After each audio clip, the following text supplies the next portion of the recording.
quick question for the Christian church here. So in Matthew 24,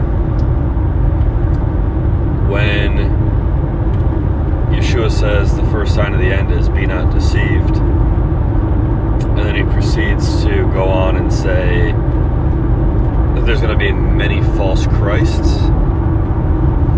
And then we fast forward to now and we see that there's nearly 50,000 denominations that all have their own Christ. Who do you think he was talking about? Because the Catholics think it's the Mormons, and the Mormons think it's the Methodists, and the Methodists think it's the Baptists, and the Baptists thinks it's the Seventh-day Adventists, and the Seventh-day Adventists thinks it's the Jehovah's Witness, so on and so forth. And you have this huge line of finger pointing. Well, it can't be us, it has to be them. Says 48,000 denominations.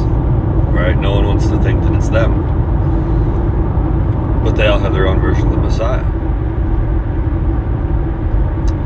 So do you think maybe, just maybe, Yeshua was talking about you? He was talking about your church. He was talking about your denomination.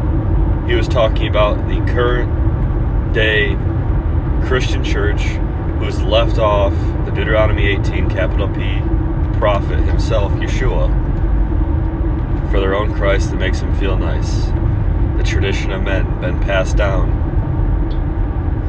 You might want to consider that. Go read Deuteronomy 18, 15 through 19 and see if the Messiah that's in your heart, the Messiah that's in your church, is that Deuteronomy 18 prophet who taught the Ten Commandments, refreshed the Holy Covenant, added sacrificial law so that we could be drawn nigh back to the Father? Or is the one in your heart, in your church, the lawless one that says he is God? The 2 Thessalonians 2 told you what happened. You better figure out, because that's the difference between, what does Yeshua say? No man can come to the Father but by me. So if you don't have him, then you certainly don't have the Father either. The one who gives us life when we obey him, when we know him. And how do we know him? By keeping his commandments. Anyone that says I know God but keeps not his commandments is a liar, and the truth is not in him. In Revelation 21 tells you that all liars have their part in the lake of fire.